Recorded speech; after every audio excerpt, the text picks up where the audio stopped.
Bienvenue à toutes et tous dans le 16e numéro de la Bordelaise, le condensé de l'actu des féminines des Girondins de Bordeaux. Je salue les deux partenaires qui sont là autour du micro, Monsieur Thibaut Desjardins de SCAP Girondine. Salut Thibaut. Salut Nico, salut Pat, salut à tous. Comment vas-tu? Très bien, ce beau soleil vosgien, tout va bien. Eh bien c'est parfait, et tu vois, il est là, il est avec nous, il est tout sourire. C'est Monsieur Patrick Gomez du courant gomésien. Salut Patrick. Salut Nico, salut Thibaut et salut à tous. Merci à celles et ceux qui nous regardent. On va faire dans cette émission un bilan de cette saison et on va se projeter sur ce qu'on sait, sur les contours de la section féminine pour la saison prochaine. Donc, si vous aimez les Girondins de Bordeaux, sa section féminine, c'est le moment de vous abonner, de liker et de devenir sociaux. Mais avant ça, on a un petit message pour vous. Regardez. Salut à tous, je vous fais cette petite vidéo donc depuis Bordeaux, comme vous pouvez le remarquer, pour vous remercier en fait au nom de l'équipe, au nom du staff, pour le soutien que vous avez pu nous apporter toute cette saison, que ce soit sur les réseaux sociaux, que ce soit dans les stades ou même devant votre télé.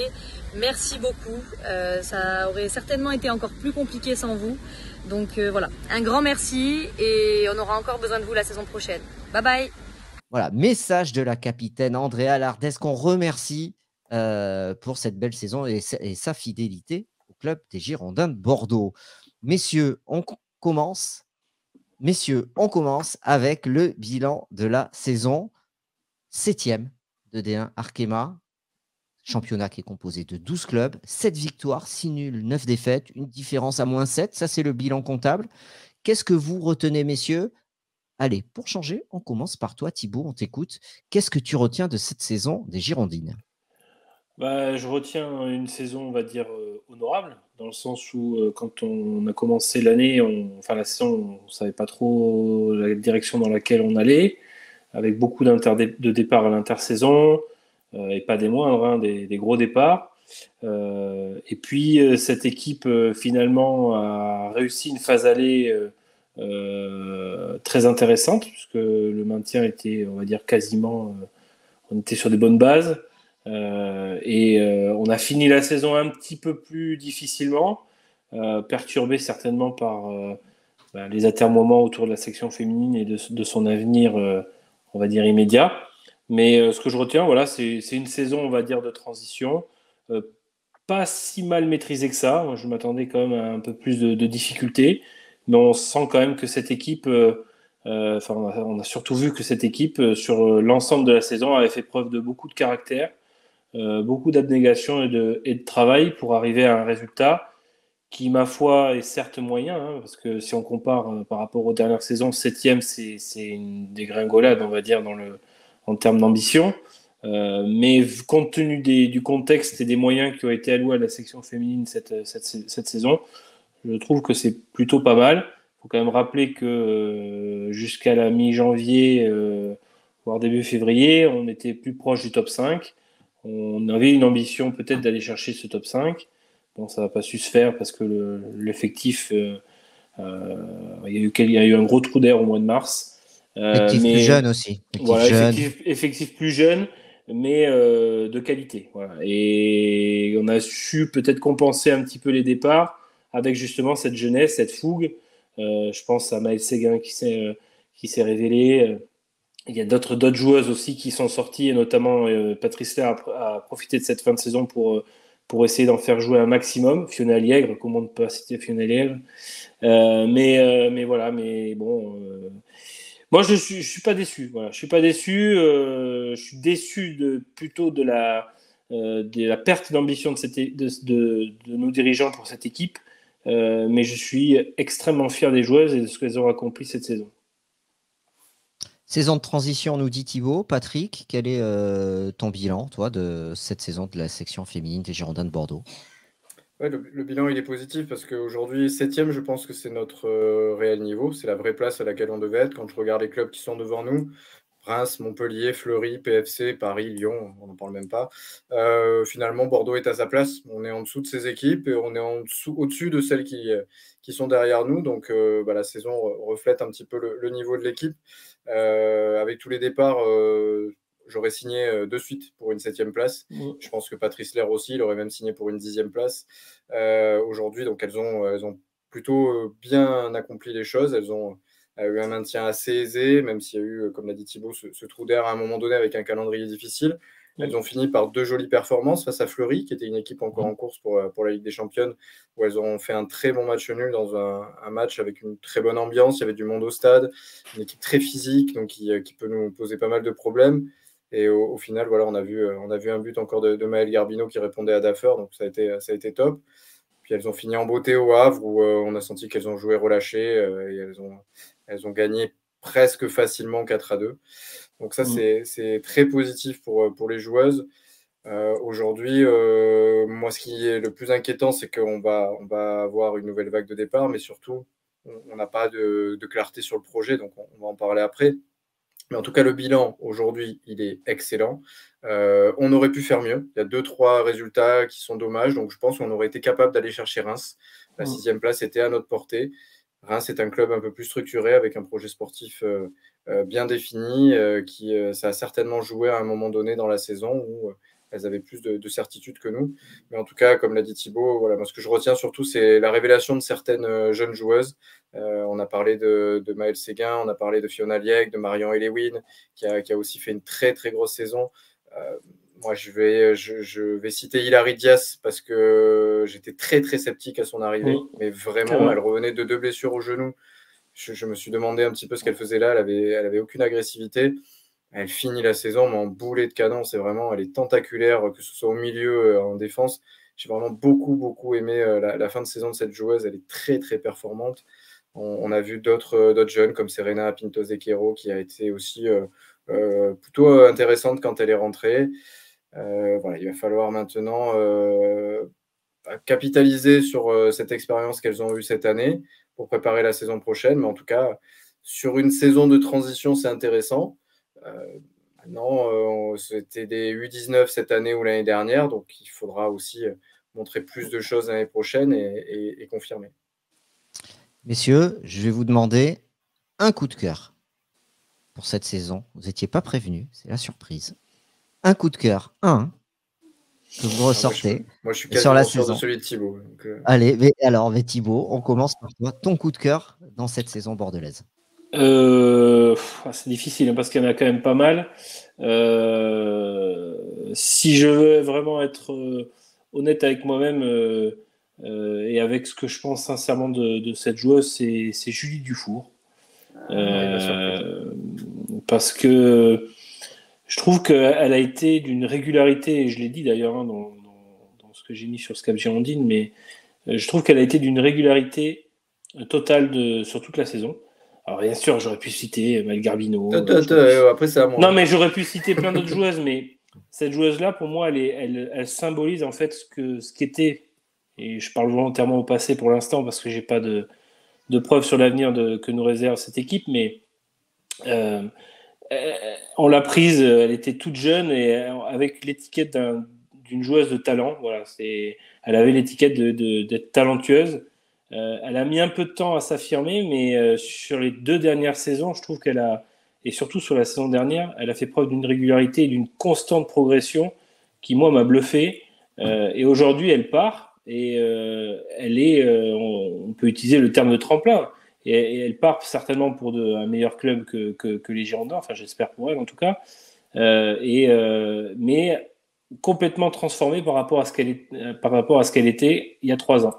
Donc moi je voulais, voilà, c'est mon gros coup de cœur de la saison.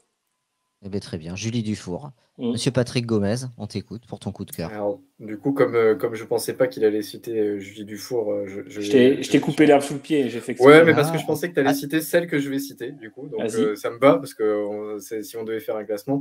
Mais pour moi, comment aujourd'hui ne pas citer Maëlle Garbino elle est 3e meilleure buteuse ex aequo avec Clara Matteo, qui est une très, très grande joueuse. Si je regarde au-dessus, c'est Mathilde Bourdieu qui est à 13 buts. Et dans les classements des buteurs, elle a 12 buts, pardon. Et Kadidiatou Diani, 17. Donc, Diani, qui est une référence mondiale au poste d'attaquante, pas forcément d'avancante. Voilà, donc, et dans une équipe qui quand même est beaucoup plus performante et qui a marqué beaucoup plus de buts que les Girondins. Donc Maëlle a été, non seulement déjà elle a annoncé son départ, on sait que même si c'est pas officiel au niveau du club, on sait que c'est la Juventus de Turin qu'elle va rejoindre et je pense que c'est un très bon choix de sa part. Maëlle a mis 12 buts, a fait des passes décisives, toujours, depuis qu'elle est au Girondin, elle a apporté beaucoup de bonne humeur. Elle n'a pas toujours été titulaire, elle a dû performer, elle a beaucoup bossé physiquement. Le départ de Claire Lavogé, pour le coup, lui a permis d'éclore à ce poste de numéro 10. Et elle va énormément nous manquer, non seulement sur le terrain, parce que cette qualité technique qu'elle a, il n'y a pas beaucoup de joueuses qui l'ont en Europe, parce que c'est une joueuse qui est hyper gentille, hyper voilà, souriante, marrante. Dans un vestiaire, c'est un régal. Donc voilà, elle va nous manquer. Et vraiment, sur cette saison, elle a atteint l'équipe de France, c'est ce qui n'est pas rien. Et je souhaite de tout cœur, comme pour Julie, elles seront en équipe de France aussi pour la Coupe du Monde. Julie va peut-être profiter du malheur de Delphine Cascarino pour pouvoir se faire une place à ce poste-là. Je le souhaite en tout cas, parce qu'il n'y a pas énormément de choix et je pense vraiment qu'elle en est capable. Donc voilà, je le souhaite pour ces deux joueuses, mais en tout cas, voilà, moi, Maëlle, il a dit Thibaut, on aurait pu en citer plein d'autres, mais si on doit en citer qu'une, c'est Maëlle. Maëlle Garbino pour toi, Patrick, et Julie Dufour pour toi, Thibaut. Oui. Moi, je vais me permettre, moi je suis moins spécialiste que vous, mais un petit big up au coach. Oui. Qui est un coach qui comment dire, qui n'est pas dans un moule comme on peut avoir des techniciens français. Il est non conformiste et je trouve que ça fait du bien, et parce qu'il a quand même passé plus de 8 matchs en tribune et il a quand même réussi à coacher son équipe, et je garderai de cette saison, au-delà de toutes les qualités et de la progression qu'il a fait faire à toutes ces joueuses, parce qu'elles ont progressé, c'est aussi grâce à lui, grâce au staff, etc. Je garderai un petit image rigolote, ces allers-retours en tribune, ce qui n'enlève rien à la qualité de son coaching et à sa capacité à faire progresser les joueuses, comme vous l'avez dit. Et surtout, le moment clé de la saison, c'est quand il s'est fait virer en décembre et que toutes les joueuses sont allées dans le bureau pour lui sauver la peau. L'année dernière, oui. C'était l'année d'avant, ça. Oui, mais voilà. C'était l'année d'avant. C'est aussi un moment clé de son histoire à Bordeaux. De son histoire avec Bordeaux, voilà. Ça, c'était la saison d'avant. Pour clôturer sur Patrice Lerre, je fais très court. Non seulement tu l'as dit, voilà, il y a eu tout ce qui s'est passé, etc. Il est vraiment tombé, je pense, amoureux du club et de la région. Il s'investit vraiment plus qu'il ne le devrait au sein du club, parce qu'il en est profondément attaché. Et surtout, pour ceux qui le connaissent, ceux qui fréquentent Saint-Germain, c'est quelqu'un qui vient systématiquement discuter avec les supporters à la fin du match, quel que soit le résultat. Vous pouvez l'aborder et parler du football avec lui. C'est un vrai plaisir. On a déjà eu l'occasion de le faire, Nico, Gino, enfin tous ceux qui viennent avec moi au stade et d'autres. Vraiment, voilà, c'est pas tous les jours qu'on peut avoir des coachs aussi accessibles, et c'est remarquable, et je leur remercie. S'ils nous regardent, je leur remercie vraiment. Eh bien, le message est passé. C'est formidable, messieurs. Voilà votre bilan qui était concis, précis. Je vous remercie. On va passer maintenant à ce qu'on sait sur l'évolution de la section, sur la saison prochaine. Alors, c'est vrai qu'on n'est qu'au mois de mai, donc tout n'est pas encore calé. Mais on a quand même des petites indications, et on va regarder ensemble les tendances. Je vais rappeler des faits aujourd'hui. Donc, vous l'avez dit, Garbino, Dufour, Chavas, Gomez et Siska Folkertsma sont partis. Vont certainement suivre Palis, et la Palis, sans doute, qui est internationale, et d'autres. Les joueuses que j'ai nommées, ce sont des joueuses du 11, du 13, du 12, du 14, des 15 titulaires. On sait qu'il y a beaucoup de fins de contrat, notamment Delphine Châtelain. Le coach aussi qui est en fin de contrat. Il aimerait bien continuer, mais pour l'instant, rien n'est signé. Voilà, ça c'est le constat. Thibaut, qu'est-ce qu'on sait, comment tu vois cette évolution de la section féminine par rapport aux éléments qu'on peut avoir aujourd'hui? Pour l'instant, je pense que même un marin avec un gros phare dans plein brouillard n'y verrait rien. Donc c'est malheureux à dire, mais pour l'instant c'est le flou artistique. On sait qu'il y a beaucoup de départs, on sait qu'il y a déjà des joueuses qui ont annoncé leur départ. Le club a annoncé, je crois, 2 départs, si mes souvenirs officialisés, 2 départs, Folkersma et puis Gomez, je crois. Les autres, pour l'instant, ce n'est que ça vaut officiel. C'est les joueuses qui l'ont annoncé, voilà, certaines sur leurs réseaux sociaux. Et puis, sans compter qu'il y a encore des joueuses, comme tu disais, en fin de contrat, et dont on ne sait pas, même le coach ne sait pas quel sera son avenir. Non, c'est le flou artistique. On sait à peu près le projet, si on peut appeler ça un projet. C'est faire émerger des jeunes talents, des jeunes joueuses, aller chercher, rajeunir énormément cette section féminine, Mais en dehors de ça, aujourd'hui, on n'a pas énormément d'éléments concrets sur le projet de cette équipe. Maintenant, moi, alors qu'on ne se méprenne pas sur ce que je vais dire, j'ai aucun problème avec les jeunes joueuses. Je trouve qu'on a, voilà, on les a citées tout à l'heure, mais on a quand même des joueuses de talent qui ont quand même démontré quelque chose cette saison en D1. Mais, encore une fois, malgré tout le talent qu'elles peuvent avoir, ça ne fait pas une équipe compétitive pour maintenir cette équipe en D1. Parce qu'il ne faut pas se tromper, l'objectif la saison prochaine, ça sera de survivre en D1. Ça ne sera même pas de se maintenir, ça sera de survivre en D1. Je ne veux pas tomber dans le fatalisme, dans l'angoisse, etc., etc. Mais il faut aussi parler et dire, si on est là, c'est pour parler et dire réellement les choses. Sans renfort conséquent de qualité, on va dire, d'expérience, cette équipe va survivre en D1 et va jouer sa survie. Un peu comme Rodez, qui va descendre, et Soyaux. Donc, à moins de récupérer des éléments d'expérience, et pour ça, il faudrait avoir une action et un dynamisme en haut de la chaîne de commandement pour aller valider des dossiers. Aujourd'hui, il n'y a rien qui se passe. On attend, on est dans l'expectative la plus totale, et ça en dégoûterait même presque certaines joueuses qui sont encore sous contrat avec Bordeaux. Voilà, et qui se posent aussi des questions sur l'avenir de cette équipe. Et quand bien même on aurait une équipe à présenter l'année prochaine en D1, est-ce que cette équipe sera compétitive ou est-ce que ça va être la galère pendant 21 matchs? Voilà. C'est ça la question aussi qui se pose derrière. Donc, il y a urgence, messieurs les dirigeants, à essayer de faire quelque chose et surtout à définir concrètement un projet pour cette équipe et pas quelque chose qui est vomi par des boîtes de communication dont tout le monde se contrefout aujourd'hui. Nous, ce qu'on veut, c'est aujourd'hui, c'est bloqué. Là, on est le 30 mai au moment où on enregistre. Il reste encore un match. Le championnat est fini chez les féminines. Mais c'est vrai qu'aujourd'hui, il n'y a pas de prise de décision sur des recrutements parce qu'aujourd'hui, le club doit savoir si, puisque financièrement, la section féminine est liée aux finances du club en général et donc à l'évolution des garçons. Donc, tu dois savoir si les garçons seront en Ligue 1 ou en Ligue 2 la saison prochaine. Bien sûr, de l'avenir sportif des garçons va dépendre l'avenir, même pas sportif, mais existentiel de cette équipe féminine. Patrick, c'est ça, c'est ce qu'on sait. Ce qu'on sait, c'est qu'il n'y a pas de prise de décision, on est plutôt dans l'attente, et c'est que le projet qui se décide, c'est de s'appuyer, comme l'a dit Thibaut, sur des jeunes joueuses et d'avoir des éléments d'expérience pour les encadrer. Ça va être ça la saison prochaine? Oui, c'est ça. Et alors, je vais essayer d'être le plus clair possible pour éviter que derrière ce soit mal interprété ce que je vais dire. Le projet en lui-même, il peut nous convenir à tous les supporters. C'est-à-dire dire, nous, on a envie de faire éclore des talents girondins du centre de formation, d'un futur centre de formation, etc. Ou prendre des jeunes joueuses en post-formation. Hilary Dias en est l'exemple même. Une joueuse qui évoluait en D2, etc., qui est internationale U19 et qui montre qu'elle a les aptitudes pour jouer en D1. Donc ce projet-là, moi, je valide. C'est-à-dire qu'aujourd'hui, il n'y a pas beaucoup d'argent, tu dois aller chercher des bons coups, tu dois aller faire des belles perfs. Julie Dufour était exactement dans ce projet quand elle est arrivée avec arrivée de D2, lilloise, Lille qui venait de descendre à l'époque, je vous laisserai regarder les années, et qui n'avait plus de projet sportif. Et donc, elle arrive à Bordeaux, donc avec un projet ambitieux. Et Julie a évolué et va aujourd'hui nous quitter pour des clubs qui vont jouer certainement la Coupe d'Europe. Ce projet-là, il ne me gêne pas. Et il ne gêne aucun supporter de l'équipe féminine. Il ne gêne aucune joueuse, je pense, de l'équipe féminine. Il ne gêne aucun dirigeant de l'équipe féminine. Mais qui s'en occupe? Moi, mon problème, il est là aujourd'hui. Parce que c'est bien beau de dire, on va miser sur les jeunes. OK. Et derrière, qui est là pour s'occuper des jeunes? Et là, c'est là où mon propos, il doit être hyper bien interprété, s'il vous plaît.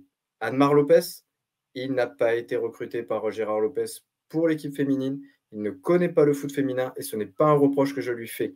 Aujourd'hui, il n'y a pas de directeur sportif masculin qui peuvent se targuer de dire « je connais hyper bien aussi le foot féminin et je suis capable de gérer un projet sportif ». Donc, je ne lui reproche pas Anne-Mar Lopez, mais il n'y connaît rien. Donc, il ne peut pas s'en occuper à 100% puisqu'il ne peut pas connaître le projet. Et d'ailleurs, je lui demande même à la limite d'être focus sur les masculins et de bien le faire. Il a du boulot là-dessus. James Stevens, qui est un conseiller du président, qui est officieusement quelqu'un qui s'occupe de la section féminine, n'a aucune expérience pour gérer un projet sportif et n'a aucune expérience dans le foot féminin. et des échos que j'ai, il est un bon relais de Patrice Lair et du staff pour pouvoir remonter les messages au président, à la direction, etc. Donc très bien, il joue peut-être son rôle là-dessus. Mais il n'est pas capable de construire un projet sportif. Donc il nous reste qui? Il nous reste Patrice Lair. Mais Patrice Lair, il est coach. Il ne peut pas gérer un centre de formation. Il ne peut pas gérer le budget, si tant est qu'il y en ait un. Il ne peut pas gérer les joueuses qui sont un coup en études, un coup au lycée, un coup à l'entraînement, un coup en déplacement, un coup on joue le vendredi. Ah mais les joueuses, elles ont cours. Donc on ne peut pas faire ça.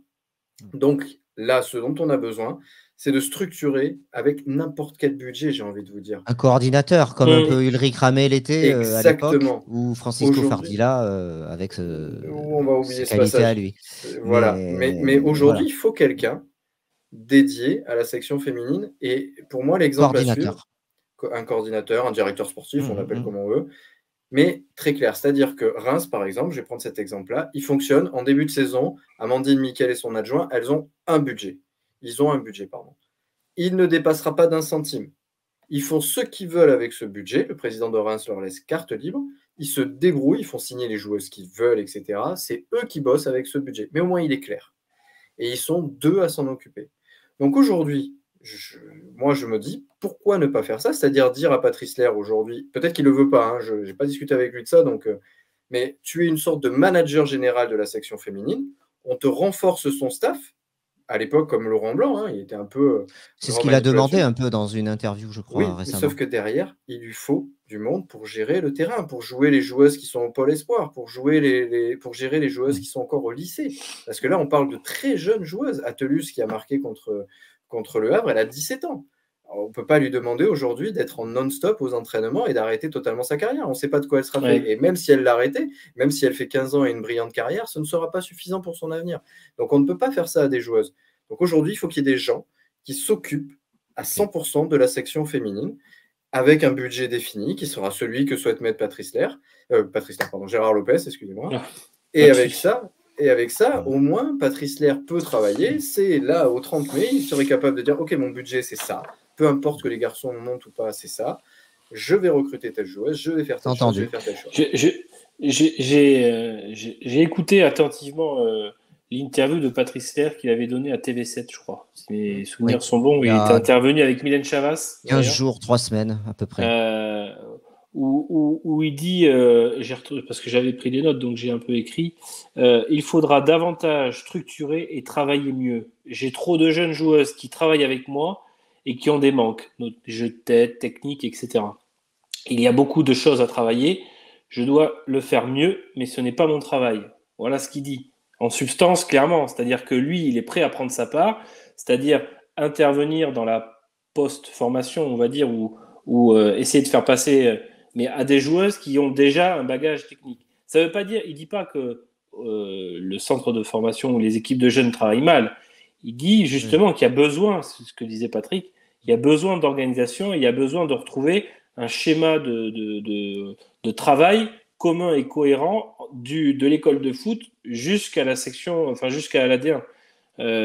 Et c'est ça qui manque aujourd'hui à Bordeaux, et c'est ça que là aujourd'hui où devrait se structurer cette équipe féminine avec cet éventuel centre de formation qui est une véritable, pour l'instant, invention et on va dire idée dans la tête des dirigeants. Je ne sais même pas si elle est dans la tête des dirigeants d'ailleurs, mais dans la tête du pôle espoir de Mérignac. Je rappelle quand même, pour mettre un contexte national, qu'on a quand même un football féminin en France qui est en crise. Ce n'est pas une situation qui est spécifique à celle des Girondins de Bordeaux, parce qu'à l'exception même du PSG et de Lyon, qui sont un peu des ovnis dans cette D1, et encore, ils souffrent sur le plan européen, on s'aperçoit que la situation de Bordeaux, elle est partagée par plein d'autres clubs. On voit que Soyaux, ils sont sur le point d'être achetés. J'ai vu il n'y a pas longtemps. Non, mais Soyaux, c'est différent. Hein. Soyaux, c'est un club à part. Hein. Mais on voit que même les sections, on voit que Marseille monte en D1 l'année prochaine, j'ai vu, par exemple. On voit que c'est un… Comme l'avait dit Saint-Étienne. Je crois que l'OM montait. Je crois que l'OM montait. Je dis une bêtise. Vous avez raison de me corriger. Mince, du coup, j'ai oublié ce que je voulais dire. Donc, on voit que c'est une crise plutôt globale. Il n'y a pas de système. Et comme l'avait dit Daniel Marquez, qu'on avait reçu, là, qui est journaliste Canal, et travaille foot au féminin, etc., il avait dit il n'y a pas vraiment de modèle économique pour le foot féminin qui ne vit que grâce au foot masculin. En gros, c'est ça. Bien Et sûr. il a raison quand il le dit. Donc, c'est vraiment là où la Fédération française doit appuyer les clubs, Bordeaux en particulier. Et puis voilà, donc il y a un plan qui a été décliné. On sait que Jean-Michel Aulas va s'en occuper la saison qui arrive. Que les gens se méprennent pas, parce qu'à chaque fois, avec Patrick, on passe pour les râleurs, les empêcheurs de tourner en rond, mais on n'est pas en train de dire que Bordeaux doit investir, on va dire, détourner de l'argent de l'équipe masculine pour investir chez les filles. Bien sûr que aujourd'hui, dans la situation du club, et on en est très conscient, la situation aujourd'hui qui est importante, c'est l'équipe première, c'est l'équipe des masculins, puisque comme tu le dis, le foot masculin irrigue le foot féminin, et sans cet argent-là, il n'y a pas de foot féminin aujourd'hui en France, et moi je le regrette. J'aimerais avoir une équipe féminine à Bordeaux, 100% détenue, à l'image de ce qui va arriver à Lyon, par une société ou par un actionnaire à part qui fait une équipe à part. Mais bon, ça c'est un rêve, voilà, mais c'est pas le cas aujourd'hui. Mais qu'on se méprenne pas, on est bien conscient de la situation, et évidemment que les filles doivent prendre leur part aussi de cette restructuration du club. Mais elle ne doit pas se faire au détriment de l'aspect sportif. Parce qu'il ne faut pas oublier quand même que nous, on parle de joueuses, on parle d'ambition, on parle de choses comme ça. Mais derrière, c'est des êtres humains aussi, les joueuses. Quand elles sont ignorées toute la saison, et depuis 2 ans, elles voient leurs meilleures joueuses partir, etc., etc., quand elles demandent un semblant d'information sur ce que va être leur avenir, et qu'on ne leur répond pas, ou quand on dit on verra ça plus tard, quand on ne vient pas assister à leur match, quand on ne vient pas les soutenir quand elles ont besoin du soutien de l'institution du club. Et qu'on ne leur rend pas hommage quand elles partent. Et que, voilà, c'est là où je voulais en venir aussi. Mais aurait-on accepté une telle situation si, par exemple, je donne l'exemple, il y a une joueuse qui va probablement partir, qui est Delphine Châtelain. D'accord ? Cette joueuse, elle va certainement partir en fin de saison dans l'anonymat le plus total. Elle est au club depuis 2017, quand même. Aurait-on imaginé la même chose, et je vais forcer la comparaison, mais ça va peut-être faire bondir certains, mais si le club n'avait pas rendu hommage à Plasville quand il est parti, est-ce qu'on aurait toléré ce genre de choses ? Non, j'entends. Je crois pas. Donc, la comparaison est peut-être osée, mais en termes d'échelle de valeur par rapport à l'équipe féminine, Châtelain, c'est un monument de cette équipe féminine.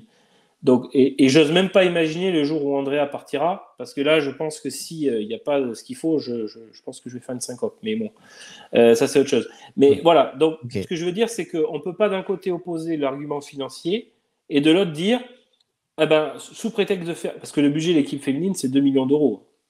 Donc autant dire... c'est pas mal. En théorie. Non, mais c'est pas vrai. C'était 2 millions d'euros avec un centre de formation à 1,2 million. Oui, voilà. Le budget de fonctionnement, c'était 800 000 euros. Voilà. Et vu que le centre de formation n'a pas vu le jour, il y a 1,2 million qui ont disparu. Dans les comptes du club, qu'est-ce que c'est 800 000 euros aujourd'hui ?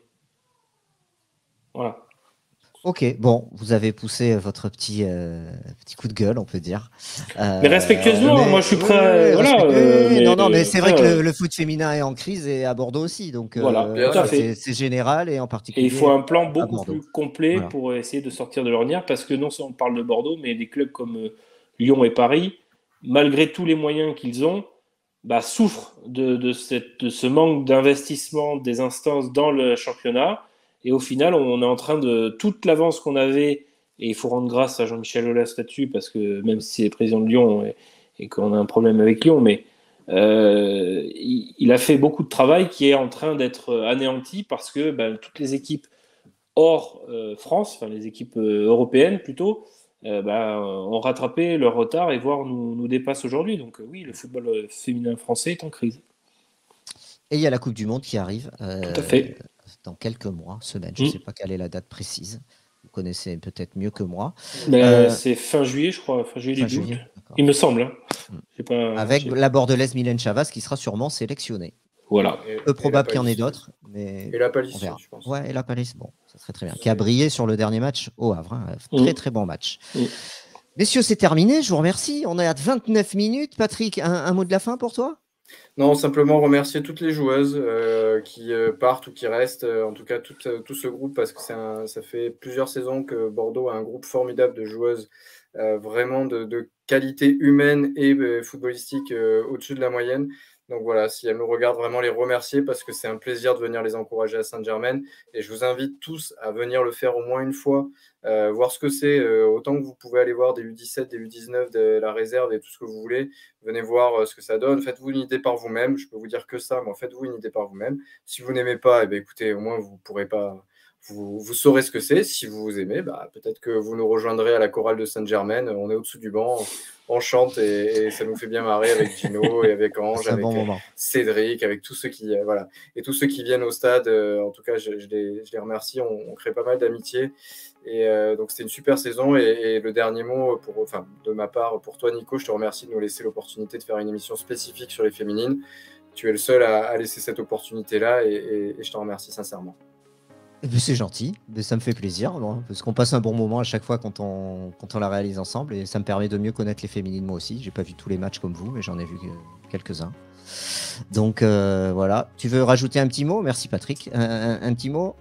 Non, Patrick a tout dit. Voilà, on s'attache en fait à cette équipe, aussi aux joueuses évidemment, mais cet état d'esprit, cette légèreté, on va dire, sur le terrain, et puis cette proximité qu'elles ont avec les supporters qui est appréciable de la part des joueuses. Voilà, donc c'est quelque chose qu'on sait qu'on a cultivé depuis 2015 à Bordeaux, et qui aujourd'hui, on espère le faire perdurer aussi avec les joueuses qui ne manqueront pas d'arriver. Terminons sur une note positive, espérons qu'il y ait des joueuses qui vont arriver, et justement cet esprit. À l'intérieur de l'esprit club, il y a un esprit équipe féminine qui est bien particulier, bien spécifique, et ça fait plaisir. Donc évidemment, merci aux joueuses pour ces moments, les joueuses qui vont partir pour ces moments qu'elles ont passés au club. Elles font partie de la famille aujourd'hui, donc on les oubliera pas et on continuera de relayer la suite de leurs aventures. Et puis aux joueuses qui restent, accrochez-vous, nous on sera toujours là, et on viendra vous supporter à Saint-Germain, même s'il restera 15 personnes à Saint-Germain. Je pense que dans les 15, on peut déjà citer au moins 14 personnes. Donc c'est déjà bien. Et puis je me joins évidemment au remerciement de Patrick pour te concernant, Nico. Donc, oui, je terminerai, je rajouterai un bon petit coup de lèche après. Qu'est-ce qu'il dit après celui de Patrick, je rajoute. Non, ça va, j'en ai assez eu, merci. Merci en tout cas. Voilà. Non, merci les gars. On vous retrouve sur Twitter. Tapez Patrick Gomez, vous le retrouvez. Et Scap Girondine pour toi, Thibaut. Tout à fait. Féminine. Allez, on se dit à bientôt. Allez Bordeaux. Et portez-vous bien. Salut. Salut. Ciao.